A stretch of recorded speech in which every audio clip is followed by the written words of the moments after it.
नमस्कार, मैं राज पुरोहित मधुर जी। आप देख रहे हैं एस्ट्रो तक। प्रयागराज में इस बार महाकुंभ का मेला आ रहा है। महाकुंभ एक ऐसा महाकुंभ है जो 12 वर्षों में एक बार आता है।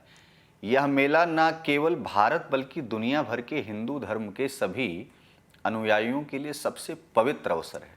और कुंभ मेला 4 प्रमुख स्थानों पर आयोजित किया जाता है। आपको बता दें, पहला है प्रयागराज, दूसरा है हरिद्वार, तीसरा है नासिक और चौथा उज्जैन। लेकिन इन चारों स्थानों में केवल प्रयागराज ही ऐसा तीर्थ है जहां कल्पवास की परंपरा और विधान का पालन किया जाता है। सबसे बड़ी बात यह है कि प्रयागराज का अर्थ क्या है। प्रयाग, जहां प्रतिदिन यज्ञ होती हो, जहां प्रतिदिन तपस्या होती हो। भरद्वाज मुनि बसहि प्रयागा, एक ऐसा तीर्थ।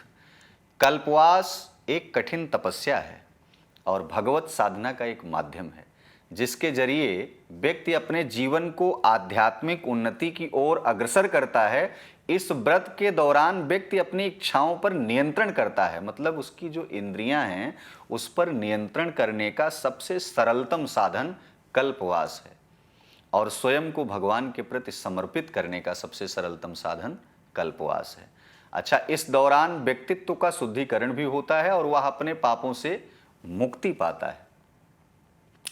अब आपको बताते चलें कि कल्पवास है क्या। कल्पवास एक विशिष्ट तपस्या है जिसमें श्रद्धालु विशेष रूप से गंगा और यमुना के संगम के तट पर, मां भगवती सरस्वती के तट पर 1 माह तक वास करते हैं। यह व्रत माघ माह में आरंभ होता है और पूरे महीने के लिए एक विशेष नियमों का पालन किया जाता है। सबसे बड़ी बात यह है कि कल्पवास के दौरान श्रद्धालु अपनी इच्छाओं और इंद्रियों पर कड़ा नियंत्रण भी रखते हैं। इस दौरान व्यक्ति को सत्संग में शामिल होने, भजन कीर्तन करने और प्रभु के दर्शन करने का एक विशेष फल प्राप्त होता है। लेकिन इसकी प्रक्रिया और नियम क्या है, यह भी आपको बतलाते चलें। कल्पवास के दौरान श्रद्धालु कई तरह के विधानों का पालन करते हैं जो शारीरिक और मानसिक अनुशासन के प्रतीक होते हैं। इनमें कुछ प्रमुख नियम हैं, हम आपको बता रहे हैं, जैसे व्रत और तपस्या। कल्पवास के दौरान श्रद्धालु दिन में 1 बार भोजन करते हैं, गंगा स्नान करते हैं, पूरा समय मौन रहते हैं ज़्यादा से ज़्यादा। सत्संग और भजन कीर्तन, दिन में समय निकाल करके प्रभु के भजन और कीर्तन किए जाते हैं। सत्य बोलने का आचरण धारण करते हैं, अहिंसा का पालन करते हैं। श्रद्धालु सत्य बोलने का संकल्प लेते हैं और हर प्रकार से हिंसा से बचते हैं। वो इंद्रियों पर अपना नियंत्रण व्याप्त करते हैं। साथ ही साथ मानसिक और शारीरिक रूप से स्वयं को शुद्ध करते हैं माँ भगवती गंगा में स्नान करके। ब्रह्मचर्य का पालन भी करते हैं। यह व्रत ब्रह्मचर्य के पालन का सबसे बड़ा व्रत है ताकि व्यक्ति अपने जीवन को संयमित और शुद्ध बना सके, इसलिए बहुत बड़ा संदेश भी देता है। अच्छा, जब आप इस व्रत को, पूजन को, अनुष्ठान को करते हैं कल्पवास को, तो तुलसी के बिरवा का पूजन होता है। तुलसी के पेड़ का, तुलसी का बिरवा और उसका पूजन कल्पवास के दौरान एक महत्वपूर्ण कार्य, तुलसी के पेड़ को लगाना। यह कार्य श्रद्धालु के जीवन को शुद्ध और पवित्र बनाने का एक बहुत ही सरलतम, बहुत अच्छा प्रतीक माना जाता है। तुलसी जो वृंदा के रूप में है, हिंदू धर्म में एक अत्यंत पवित्र, इनका दर्शन करने से साक्षात कृष्ण भी वृंदावन में निवास करते हैं। तो उनकी पूजा और उनके लगाने से, उनको स्थापित करने से कल्पवास का एक अभिन्न अंग माना जाता है, एक हिस्सा माना जाता है, यानी सिद्धि प्राप्त होती है।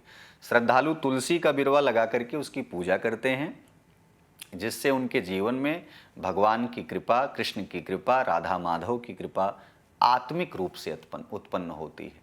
अच्छा, अब कल्पवास का महत्व क्या है, क्यों कल्पवास किया जाए इस महाकुंभ में।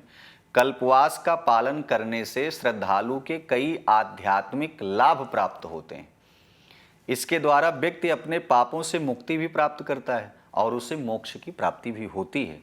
ऐसा कहा जाता है कि कल्पवास करने वाले व्यक्ति अगले जन्म में राजा के रूप में जन्म लेते हैं और उसे मनोबल और आंतरिक शक्ति भी प्राप्त होती है गंगा की कृपा से। साथ ही माघ मास में संगम तट पर स्नान करने से व्यक्ति को पुण्य की प्राप्ति होती है। और यह भी बता दें कि अगर आप भारत के पहले राष्ट्रपति का नाम अगर आपने सुना हो तो उनका नाम था डॉक्टर राजेंद्र प्रसाद।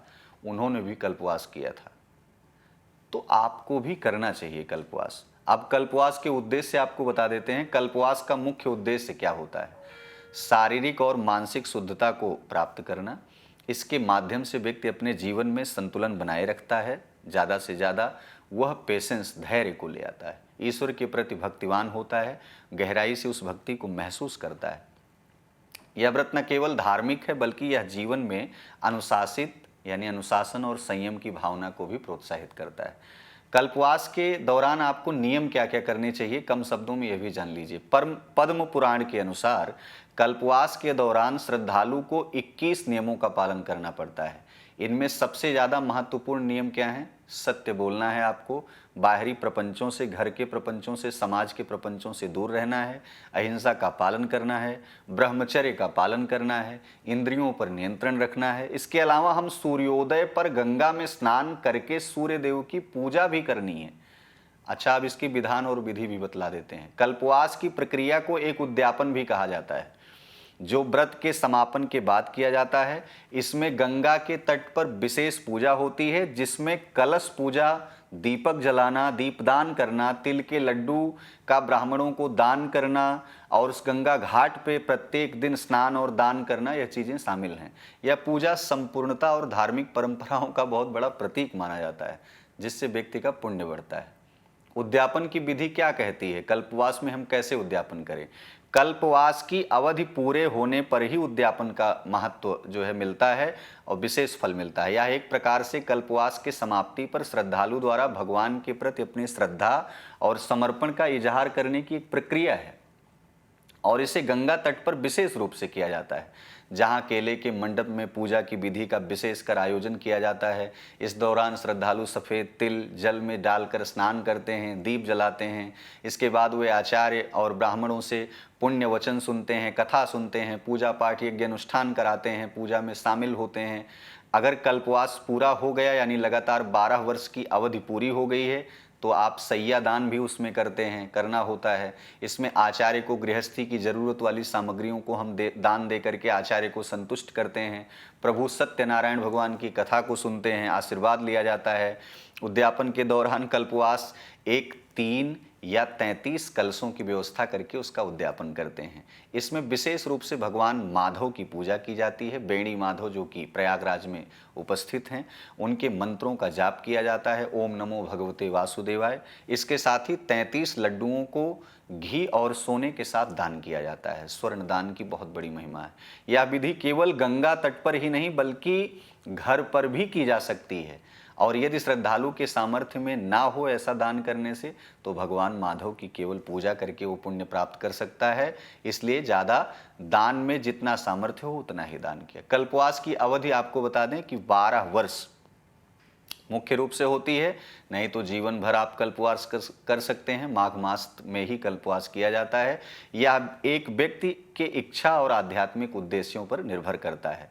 समाप्ति और समर्पण जो है, कल्पवास का पालन करने से व्यक्ति के जीवन में एक अद्भुत परिवर्तन भी आता है। उसकी आत्मा शुद्ध होती है और उसके जीवन में आध्यात्मिक उन्नति देखने को मिलती है और यह व्रत उसके मन और शरीर के को जो है कायाकल्प कर देता है और वह सांसारिक विषयों से दूर रह करके एक उच्च आध्यात्मिक जीवन की ओर बढ़ता है। कल्पवास बता दें कि न केवल एक कठिन व्रत है बल्कि एक जीवनदायिनी साधना भी है। यह व्रत व्यक्ति को अपने जीवन में प्रत्येक उद्देश्यों को पूर्ण करते हुए दिखाई पड़ता है और उसे आध्यात्मिक रूप से सशक्त बनाने का अवसर भी प्रदान करता है। इस व्रत के माध्यम से श्रद्धालु अपने सांसारिक जीवन को सही दिशा में मार्गदर्शित करता है और अंततः वो मोक्ष की तरफ बढ़ता है। तो इसलिए यह व्रत आपको बेहद आवश्यक है, करना चाहिए। कल्पवास के नियमों का पालन करना चाहिए, अपने इंद्रियों को बस में रखना चाहिए, मिथ्या प्रलाप नहीं करना चाहिए, गुरु का, संतों का, महात्माओं का, आचार्यों का सम्मान करना चाहिए, दान करना चाहिए, गंगा स्नान करना चाहिए, दीप दान करना चाहिए। जितना ज़्यादा हो सके धर्म में अपनी संलिप्तता बना करके रखना चाहिए, जिससे आने वाली पीढ़ियों में उत्पन्न होने वाले जातक, पुत्र हों या पुत्री हों, समाज के लिए, राष्ट्र के लिए, देश के लिए, आपके लिए, आपके परिवार के लिए एक मिसाल साबित हो। इस वीडियो में इतना ही, फिर मिलते हैं अगले एपिसोड। नमस्कार। अगर आप मुझसे जुड़ करके अपनी समस्याओं का समाधान चाहते हैं और चाहते हैं कि आपकी समस्याओं को ज्योतिष के माध्यम से सुलझाया जाए तो आप हमसे संपर्क कर सकते हैं, जुड़ सकते हैं एस्ट्रो तक पर।